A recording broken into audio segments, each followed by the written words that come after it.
Bloomberg Audio Studios. Podcasts, radio, news.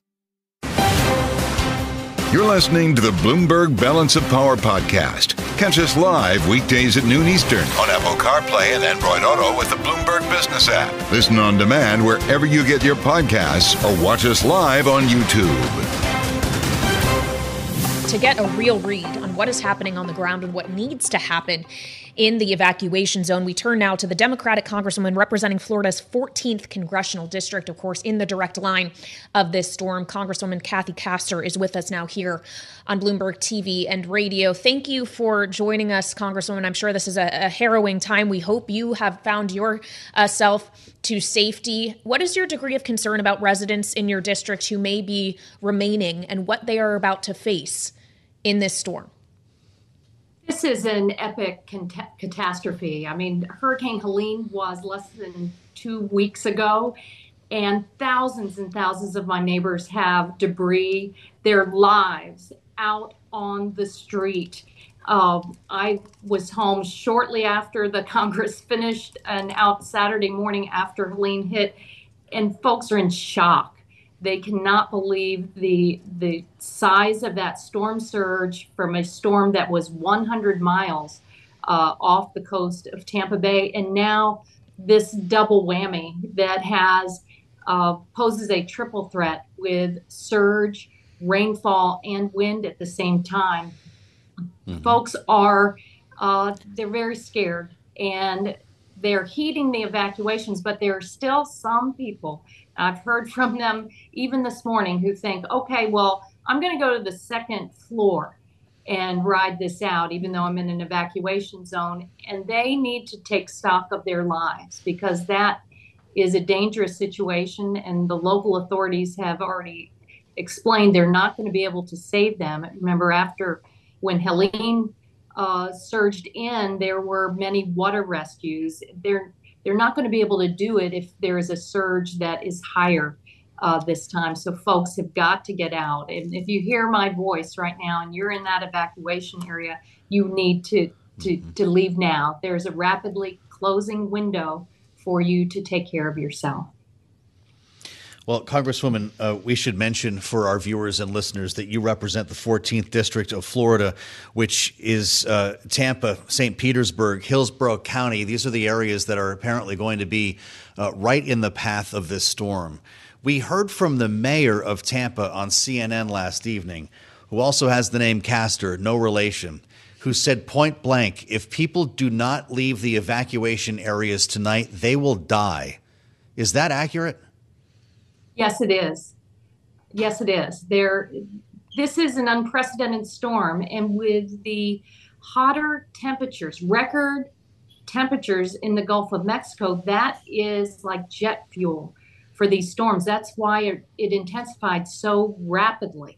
I led the Climate Crisis Committee in the Congress for 4 years, where we examined the costs and the risks and developed an action plan. And many of those recommendations were included in the infrastructure law and the Inflation Reduction Act.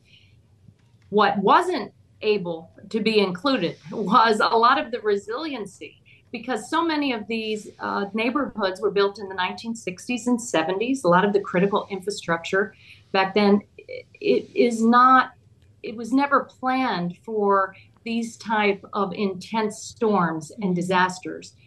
So folks need to understand that this is unprecedented and they need to get out of harm's way immediately.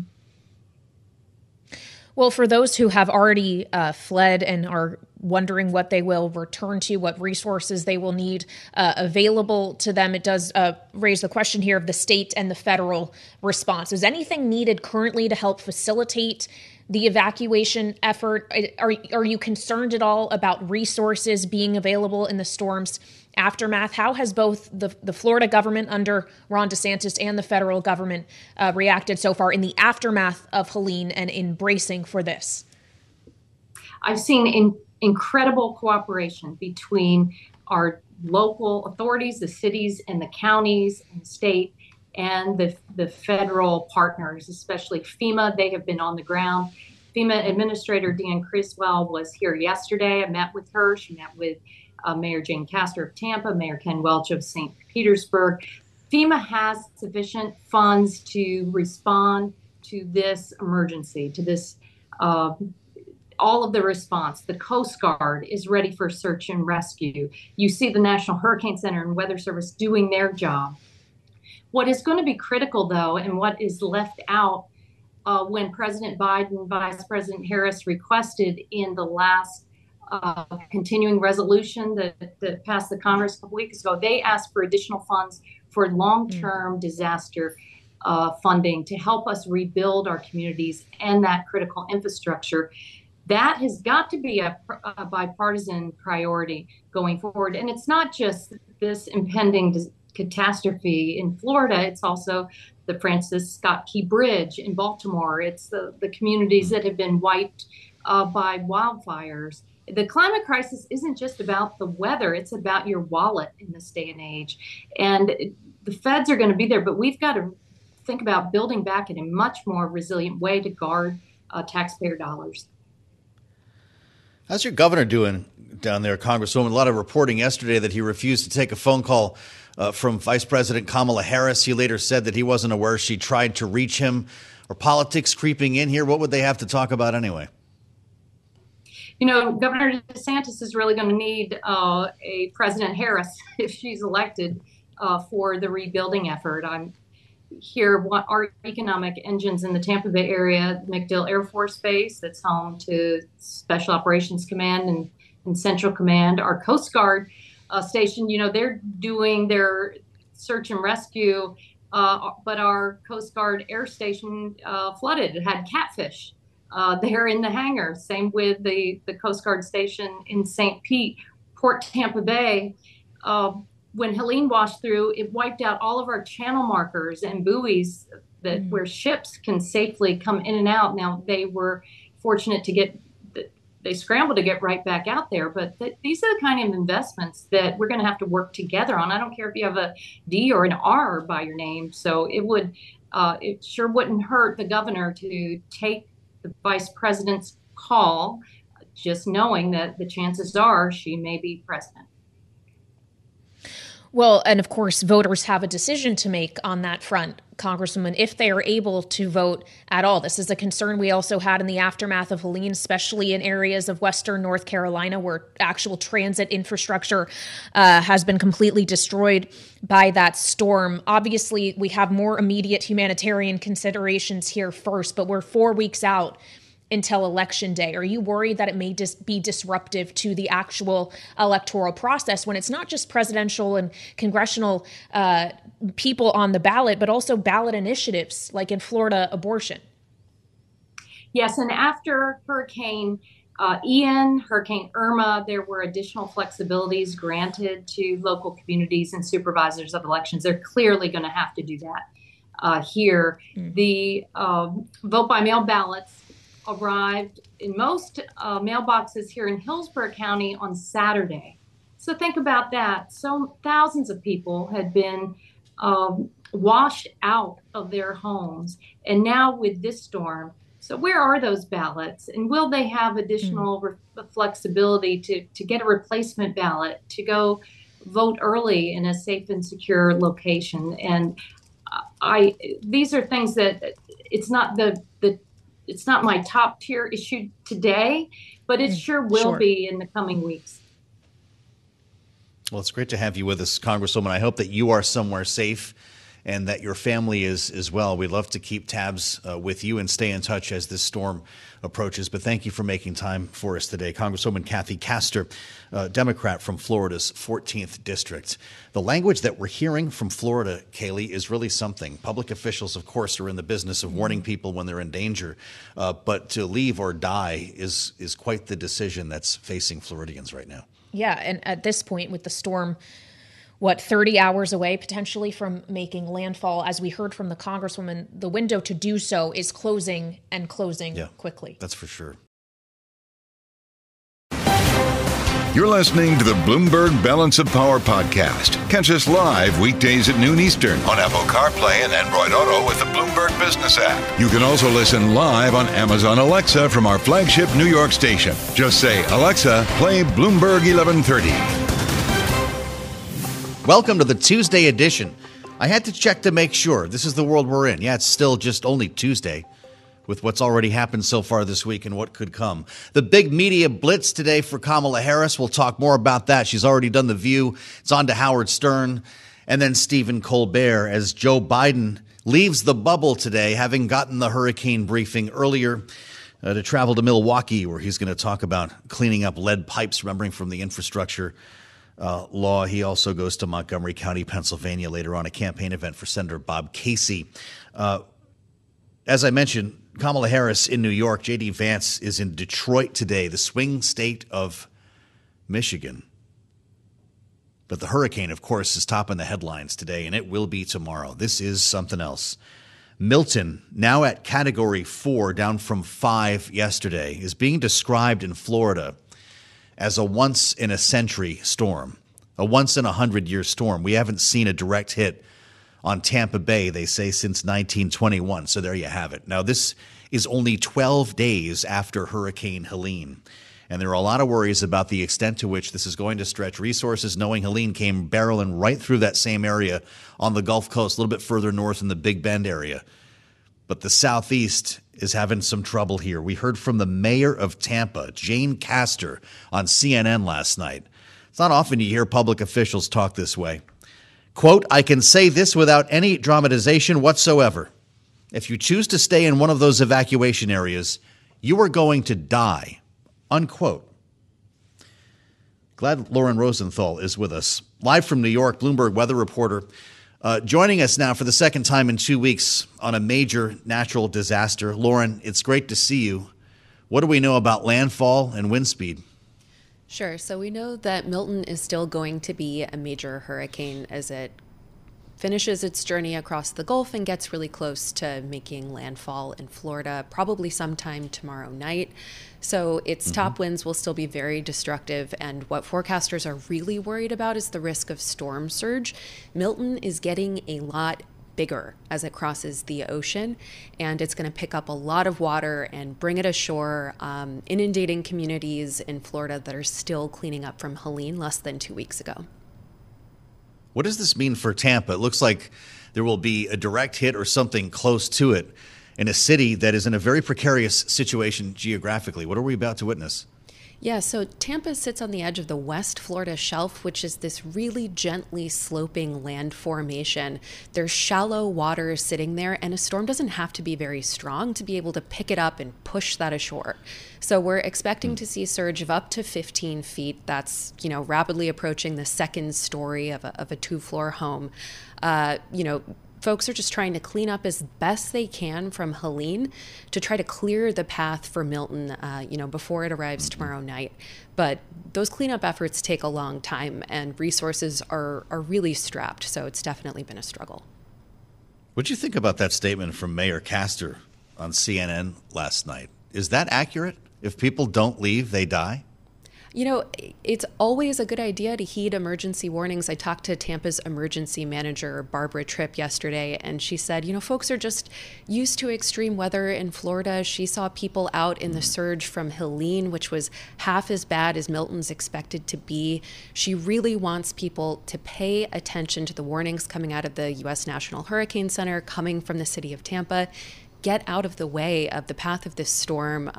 It's not worth trying to stick around. If resources are tight, if you can't find a way out on your own, the state of Florida is offering shuttles to evacuation centers. And I think I saw that ride-sharing apps like Uber are also offering free rides.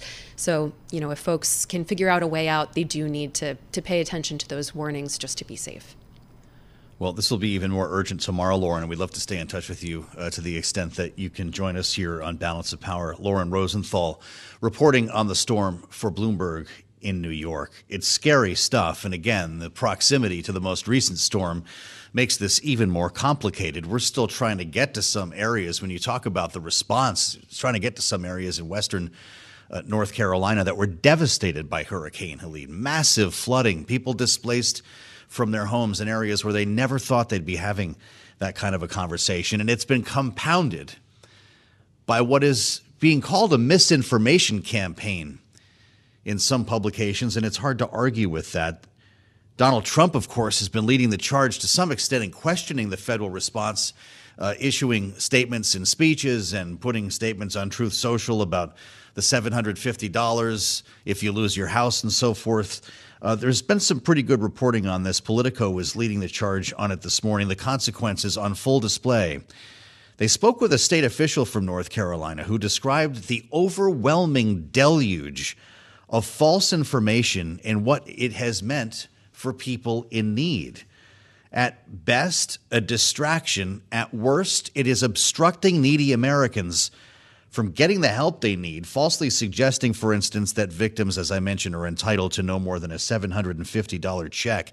He described it as the Thunderdome, and people are just pumping the noise in. It's where we start our conversation.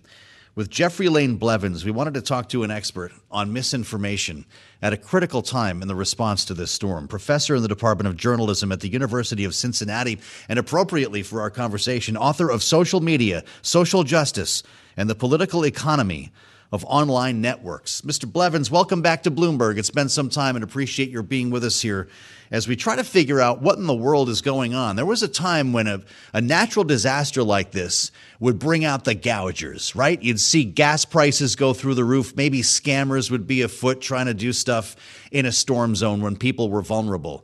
Now it's a political opportunity to use misinformation. But to what end? Right. Well, first of all, thank you for having me on. It's good to be with you again. Although it's disappointing what we're talking about.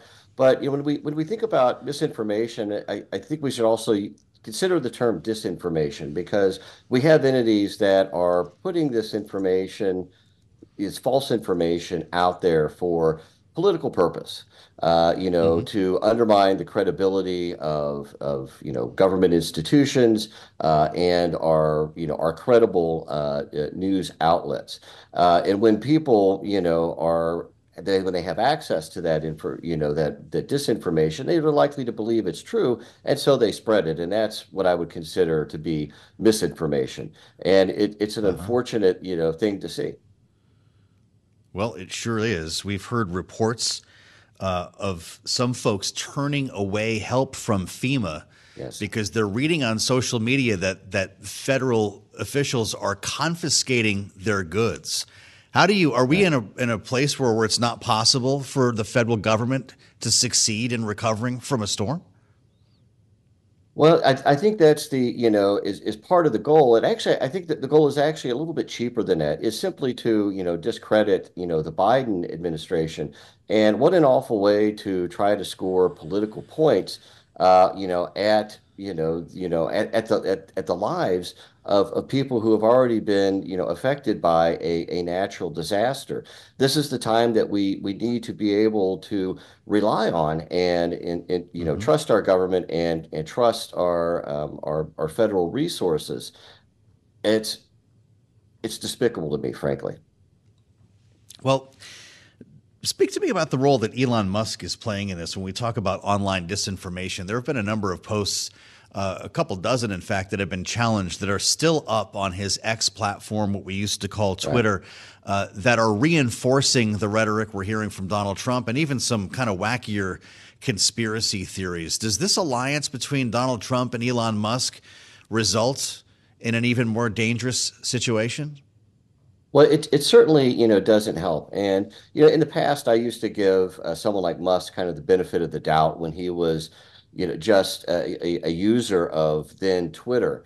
And I'm like, well, maybe he's, really, misinformed. But he does seem to be part and parcel, of this now. Or at the very least, he should take more responsibility for what he shares.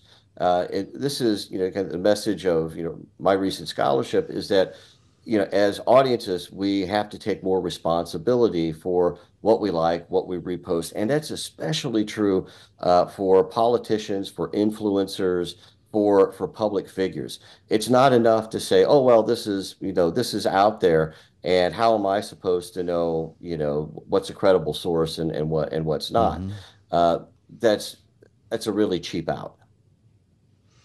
Well, it's pretty amazing to see anti-Semitic attacks against some of the elected officials, for instance, in North Carolina, who are trying to deal with the storm. A lot of this really brings us back to North Carolina, and much of it has been borne on X. The Washington Post did some reporting here focusing on 33 recent viral X posts that spread misinformation about Hurricane Helene.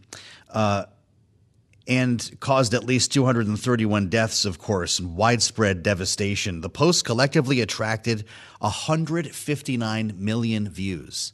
How do you combat that wave of false information? Right. Well, and this is, again, where I think our our influencers and our politicians have to take more responsibility. A lot of times, folks want to blame it on, the algorithm or algorithms in general. Well, here's the thing. Algorithms, they only do what they are programmed to do, and they are programmed to keep users engaged. And, so whatever you like, whatever you respond to, comment on, whatever you share, well, the algorithm takes note of that, and so it feeds you more of that type of information, or in this case, misinformation, and it really creates a disinformation or misinformation bubble, if you will, where you're like, well, this has gone viral. So many different, users have shared it. And so it makes it seem credible when it's not. To what extent is AI making this a more difficult situation to manage here? A lot of the posts we're talking about include AI-generated images of things that never happened. Right. And not everyone, not every user has access or knows how to use a reverse image, a lookup tool, or, thinks to use a fact-checking service. And, there are several of them. USA Today, for instance, has a whole team of fact checkers. They take tips to run these things down, but it always takes a long time for the truth to catch up while these things are going viral. And it makes it, incredibly difficult once that genie is out of the bottle, so to speak, to put it back in and say, oh, wait a minute, that's not accurate. And I think, what we can, I'm sorry, go ahead. It just says a lot about where we are, Professor. When I go to FEMA's website, FEMA.gov, and they've got a rumor response page. In fact, if you search for this on Google, it's the first result that you get. Have you ever heard of anything like that? It's unfortunate that it comes to that. But what I would add is that, a lot on the far political right has spent decades, demonizing, and undercutting, government agencies, so that you have a lot of people that are primed not to trust them, not to believe them. So, the very agencies that they should be looking toward, they're simply, going to discredit. I think what we need to do as media audiences, though, is we need more, media literacy, and be aware that, hey, there is something out there that, called AI that can generate these things, can look really persuasive, and we have to be, on guard and be willing to check multiple sources, and also be willing to have some of our preconceived, political dispositions challenged. Maybe that's what I'll do in my next life. I'll do a media literacy class. Professor, it's great to have you back. We thank you for the time. Jeffrey Blevins, Department of Journalism, University of Cincinnati. You're listening to the Bloomberg Balance of Power podcast. Catch us live weekdays at noon Eastern on Apple CarPlay and Android Auto with the Bloomberg Business app. Listen on demand wherever you get your podcasts, or watch us live on YouTube. New York, where Kamala Harris is spending some time today after the interview. Her sit-down with 60 Minutes aired last night. We've already seen her today on The View on ABC, just heard her on The Howard Stern Show on radio. She still has The Late Show coming up. And as we keep track of the headlines that are being generated from these interviews, there's one in particular making the rounds in Trump and Republican circles. has to do with this administration and any differentiation between her and President Biden. Here was the exchange on The View. Would you have done something differently than President Biden during the past 4 years? There is not a thing that comes to mind in terms of, and I've been a part of most of the decisions that have had impact. Yeah. The work that we have done, for example, capping the cost of insulin at $35 a month for our seniors is something I care deeply about. So nothing. Let's assemble our political panel. Jeanne Zaino is with us, of course, Democratic analyst, Bloomberg politics contributor, political science professor at Iona University. Joined today by Lester Munson, Republican strategist from BGR Group. Great to see you both. Welcome back here in hour 2 of Balance of Power. Jeanne, surely she was rehearsed to answer that question. Was that the way to handle it? No, I don't think so. You know, it's interesting. You know, Kailey mentioned this was making the rounds in the Republican circles, Trump's campaign a few days ago when Joe Biden made his first foray into the press room at the White House. He said something very similar, and I've never seen a campaign make a commercial as fast as Donald Trump's campaign did. These are not the messages that the Harris campaign wants to be sending out. Especially since today on this issue of change, she got some really good news. The New York Times Siena poll said she's closed the gap on change, that many Americans, many more than before with Joe Biden, see her as the candidate of change. She's made that now within the margin of error. So I think this was a misstep on The View. I think it was a misstep by Joe Biden in the press room the other day. She's got to differentiate herself from Joe Biden because change and forward looking is what wins campaigns, not backward looking, especially when so many people are not happy with the direction the country is taking right now. Just to emphasize those numbers you're referring to, Jeanne, in this New York Times Siena poll, which was conducted September 29th to October 6th, when asked who represents change, 46% said Kamala Harris, 44% said Donald Trump. So as we consider the changes potentially voters do want to see between this administration and the next one, Lester, I'm trying to think how we might see this ad in particular showing up, or how this phrase in particular may be showing up in campaign ads. Words are difficult today. Lester, is this going to be images of people coming over the border, statistics on illegal migration, then Kamala Harris saying that she wouldn't have done anything differently? Is it going to be statistics around the economy? Same message? Or on the left, could it be what's happened in Israel and Gaza over the course of the last year and one day now, as we marked 1 year since October 7th yesterday, that gets her in trouble with progressives? Look, I have a rare disagreement with Jeanne here. I think this was the only option Kamala Harris had. Joe Biden's out there saying, President Biden's out there saying, she and I agreed on everything. She was involved in all the decisions. She can't really go out in public the next day and say the president is wrong. And she is tied to him. She's the vice president. She was there for 3.5 years. She owns all of these things, whether she admits it or not. I think better for her to say, yes, I was there for all of those decisions. I believe they were the right ones. That doesn't mean we're not going to have change going forward. And here are the places where I think we need to pivot to a new approach. And maybe it's the border and parts of the economy. And if she wants to kind of go into that minefield, the Middle East. But I just think it's a smarter in the long run for her to say, yes, I am with the president on these things, come hell or high water, because I'm going to be with him anyway. So I'm going to defend that and then pivot to these other new opportunities. Yes, it leaves her a little open to the attack from Trump, but to divorce herself from Biden would open her, I think, to a much bigger attack of being, mendacious and disloyal and having no anchor whatsoever. Really interesting. I want to ask you a little bit more about this New York Times Siena poll. You've got a national number that we looked at. You've got a Texas number. Not a big shock, Donald Trump leading by 6 points there. But then there's Florida, guys. I don't know what you make of this.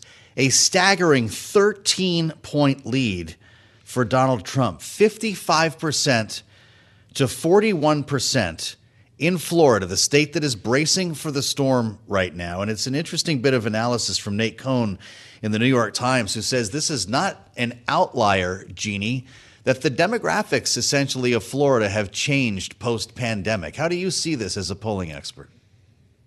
Yeah, I don't think we know yet. And it was very interesting to read Nate Cohen's piece where he said, I'm not going to say this is an outlier as he has done in the past, because, of course, this is not in line with the rest of the polling that we have seen come out of Florida. That said, I think this number does suggest and continues to suggest in the other polls we've seen that Florida is going to look more like 2022 than 2020. I think that's for sure. I think Donald Trump, it's his home state. He is popular there. I think he wins the state. I'm not so sure he does that in a 13 percentage point victory. So there's that. I would also just, add about the New York Times CNN very curiously. Why didn't we see the Senate numbers from Florida and Texas when they released these? That has been the practice for the Times. They did not do that this time, which leads some of us to speculate, and it's pure speculation, that maybe those two are looking quite different than some of the other polling. So it's going to be interesting to see when those important races come out. Well, I'm glad you mentioned those Senate races, Jeanne, because those are the kind of incumbent Republicans that we're seeing that could be, it might be a stretch. I know you don't think so in Texas, potential pickup opportunities for Democrats. But when we consider Florida specifically and the incumbent Senator Rick Scott, who, of course, was governor, I was having a conversation with a few people this morning about how his experience as governor, his handling historically of natural disasters could benefit him here as Hurricane Milton barrels toward Florida. I would remind everyone that Senator Scott did show up and meet with Joe Biden when he traveled to Florida last week. Lester, is this storm something that actually could work to his benefit, whatever humanitarian cost it may come at? Yeah, I mean, these storms are always, in addition to, of course, the vastly more important human tragedy of folks who may lose their lives or their livelihoods or their property and whatnot, there's a political aspect to all of these storms. I'm from Chicago, where we had a mayor, Michael Blandick, who lost re-election because he didn't plow the streets very well after snowstorms. So you think about Hurricane Katrina during the Bush administration.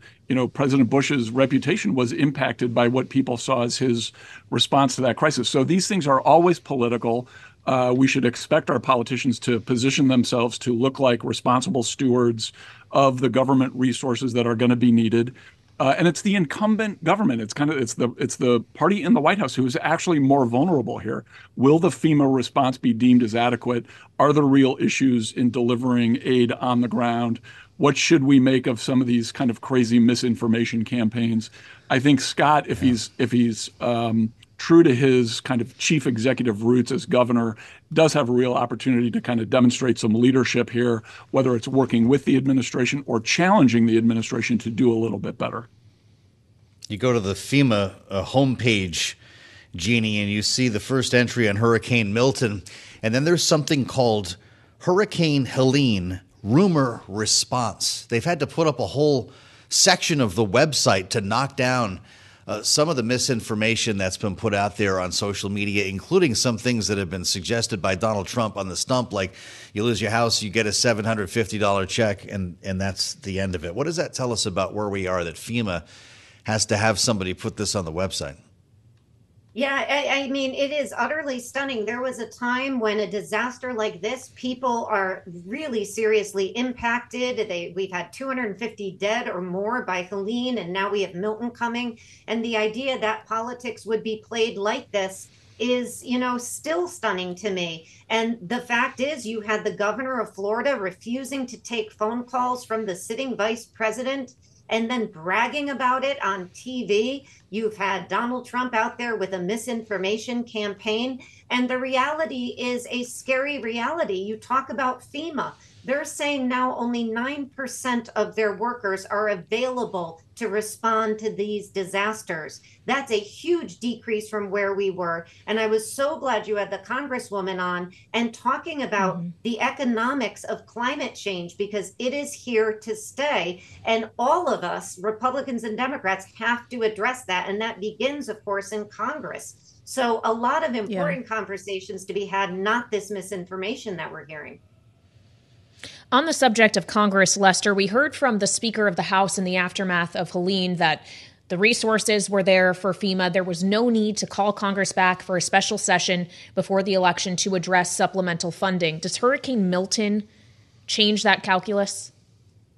Well, it certainly could. And it sounds like this is going to be an epic storm for the ages. And if it does play out that way, then I don't see why Congress wouldn't be able to come back, even though it is a very important election cycle, come back and do what's necessary to make sure the people of Florida and whoever else may be impacted by this storm get the resources they need. And as we know, FEMA is pulled in a bunch of different directions by recent storms and some other issues.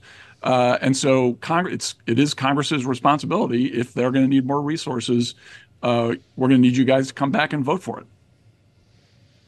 All right, Lester Munson of BGR Group and Jeanne Zaino of the Center for the Study of the Presidency and Congress and Bloomberg Politics contributor, our political panel today.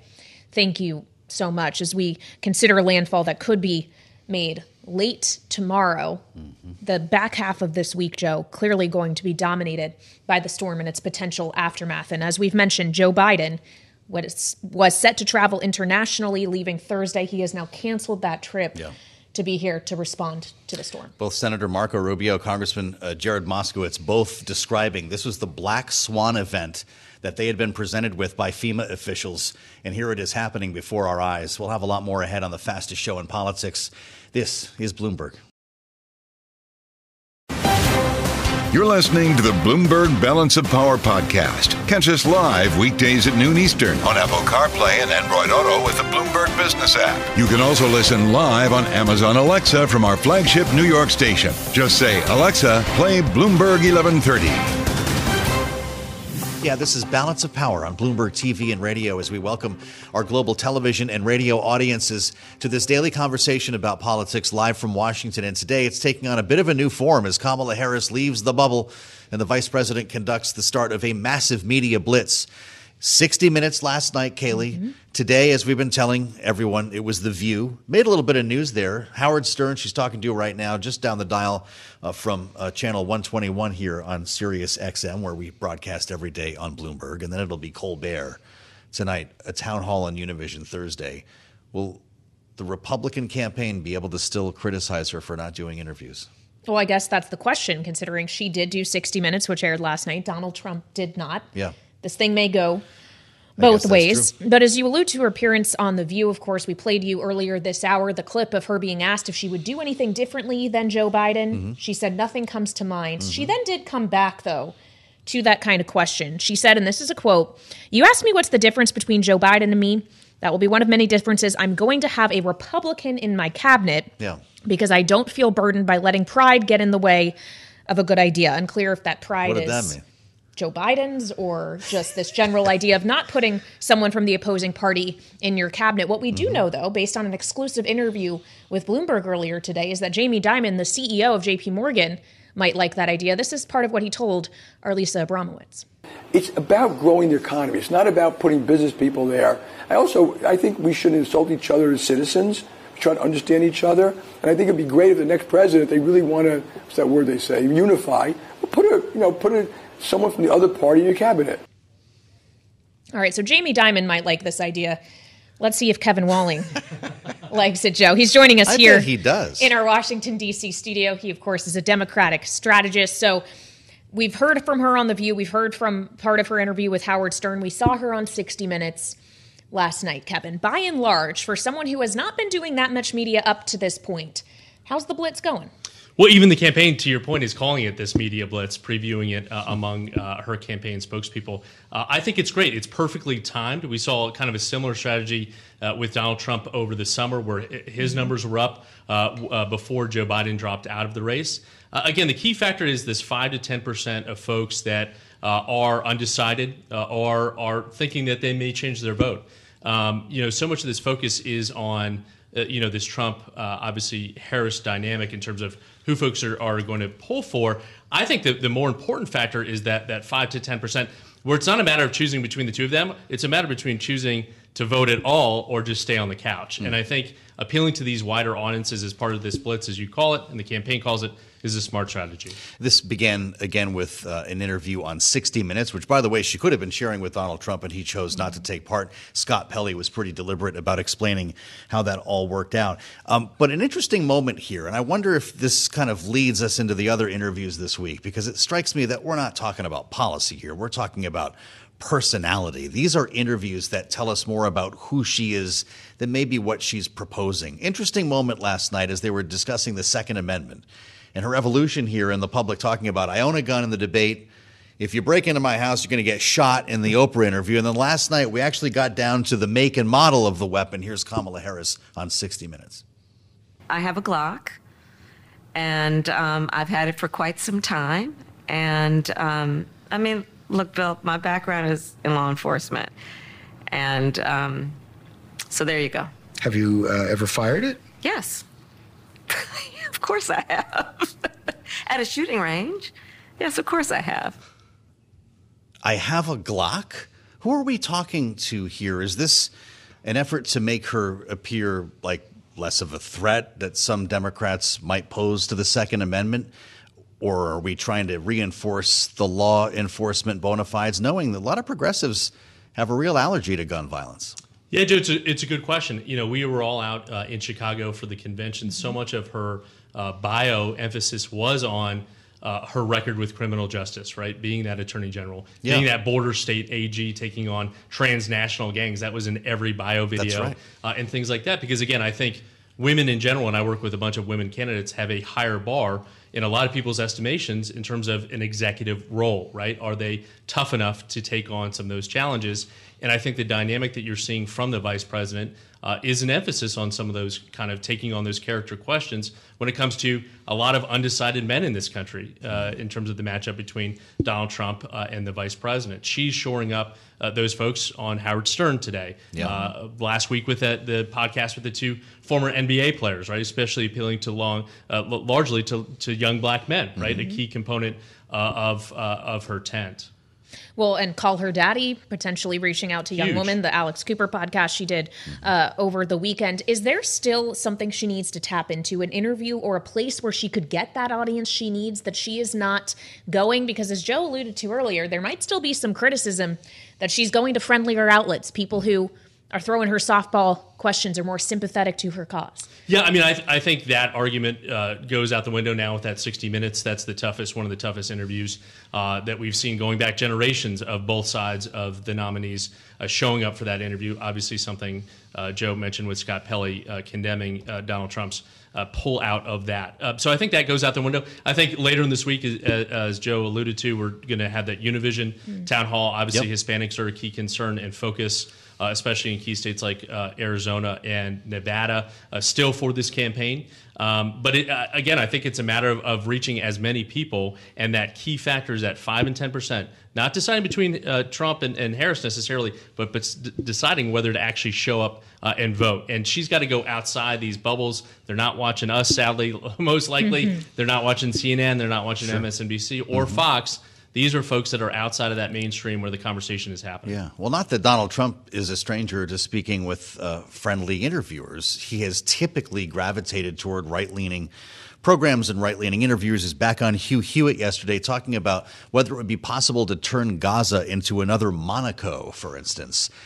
Both campaigns have decided to largely eschew the sort of traditional hard-hitting journalist interview. Is that smart politics? I think it's a reflection of where the changing dynamics are with regards to the media landscape. Yeah. To your point, Donald Trump, the 27 of the last 30 media appearances have been before conservative Listen to you with the numbers. audiences. He's doing Ben Shapiro for the first time. That's right. Today as well, that the Trump campaign just previewed. I think it's a matter of going where eyeballs and ears are, and the shifting dynamics of the media landscape more than anything. Well, as we consider the media landscape and what people are consuming, it isn't just news broadcasts and interviews. They are seeing things in between those actual produced segments. They're seeing ads. So at this point, in the cycle? Is it the interviews, the new information that may be gleaned from them that actually make a difference? Or is it just the flooding of the airwaves with the same messages we're seeing over and over and over? 4 weeks out, what actually matters here? I think what actually matters, to your question, it's a really good one, is just content is everything, right? The matter for this campaign to get out, both campaigns, to feed that beast, which is content, right? The 30-second spots on TikTok, we're all on our phones watching Instagram videos, to flood the zone, which, a lot of these long-form interviews, to your point earlier, it was a 40-minute conversation with that podcaster in terms of call me, what is it? Call her daddy. Call her, yeah. See, I'm like this. I'm already like probably more my demographic than yours. But those clips were broken up, right, in terms of getting that element out there, and that's again, content is critical, and winning the content game, in addition to the paid advertising campaign, which the campaign is just dominating, the Harris campaign is just dominating. You look at $150 million more spent since the conventions ended through October 4th. I mean, that's just an onslaught of ads. The Trump campaign would say it's still relatively even despite the spending, so that's maybe a good indication for the Trump campaign. But again, flooding the zone is critically important. Well, so take us to school for a minute, a little clinic with a media consultant. With this massive, you talk about flooding the zone. This is a big zone. 4 weeks with no debate. There's no other major event left. It's this big thing called October, and it hasn't been very kind on the news front to either campaign. Quite frankly, we're about to witness this massive hurricane slamming into Tampa. Do you just reserve ads across the country and then remove them as needed? Do you focus on the 7 swing states? How do you make the decisions when it comes to the closing arguments like that? Yeah, it's a really good question. I think also, too, as we've seen every cycle, right, more states make early voting more available. Right, yes. Back in 2020, we had about an 18% point lead right now in terms of the early vote, in terms of requests and returns. That's at a 25-point differential for Democrats. So that's certainly something that the Harris campaign is looking at. They've also previewed the idea of maybe doing 30-second infomercials in some of these key states as well, because of that funding advantage that the Harris campaign just blowing the doors off. 30 seconds or minutes? 30 minutes, sorry. No kidding. 30 minutes. So half-hour ad buys. Half-hour ad buys Wow. in some of these broadcast DMAs. And to your point, the 7 key states, you're not going to see that in the Boston media market or anything like that. But in some of these key states where funding is your dollar goes a little bit farther. Again, we're also bumping up to, from a media consultant perspective, we're also bumping up until the holidays too, right? So not just politics driving the cost of advertising higher, but November, late October, November are very expensive, especially on broadcasts in some of these key DMAs. Kevin just reminded me it's Prime Day. I got some That's today. Potentially to do today and tomorrow. There's so much I miss. It's like the holiday season. It's starts already already. starting. It's just all. Always I'm starting not earlier and earlier. I'm not even. But to your point, with early voting, it's also election season. It's no longer just election. Yes, that's right. Day. As we consider, to Joe's point about what has happened already in October, what could happen remaining in this October, it's not just natural disasters. It's man-made tragedies as well, including war in the Middle East. Specifically in Michigan, with the news flow that we have gotten, with an intensifying infighting rather than cooling off, having just marked 1 year since October 7th, are you worried that the campaign is not paying adequate attention to the potential votes that could be lost on the Democratic side for those who are opposed to her position or this administration's position on supporting Israel, which she said on The View today, there is no issue that she would have tackled differently? So I'm a Democrat, so I worry about everything, every population, every state, up until, we're notorious for being bedwetters. And I think, to your point, Elise Slotkin has previewed some of those concerns. She's obviously the Democratic candidate running in that state. Most battleground state polls have the vice president up, but it's within the margin of error. But again, to your point, there's a huge issue with Arab American voters that are traditionally in our camp. There's news stories about Korean American voters that were a core element of Joe Biden flipping Georgia for the first time since Bill Clinton. And you're going to see these campaigns. The Harris campaign has touted 330 field offices, 2,400 staff. So many of those folks are dispatched to those communities that are a part of those communities as well, that aren't new to those areas, and lifting up those voices is going to be critically important. I'm going to throw something at you here with a minute left. It's totally unfair. But there are reports Gamecocks of not only will go all the way in the SEC. Done. not only misinformation in Western North Carolina, but laying the groundwork in some cases for claims of fraud. They are voting, as you just mentioned, in some of these states that have been hit by massive tropical storms. What is that going to mean at the beginning of November? It's going to be more uncertainty, right? The fact that we're now politicizing disaster response is something, a road that we haven't gone down before in this country. You see the Trump campaign recruiting more and more poll watching volunteers as opposed to actually field people going out and knocking on doors. They just want people at the polls challenging folks. So this is another reason to contest results. This is a huge reason to contest results. Luckily, I think this is not new to both sides, and everyone's going to be lawyered up certainly. But again, it's a problem because people like certainty, and we likely won't have that on November 5th. It's great to have you back at the table. Good to be Don't back, be a stranger. especially during the midday. Kevin Walling, yes, with us the early edition of Balance of Power, the Democratic strategist.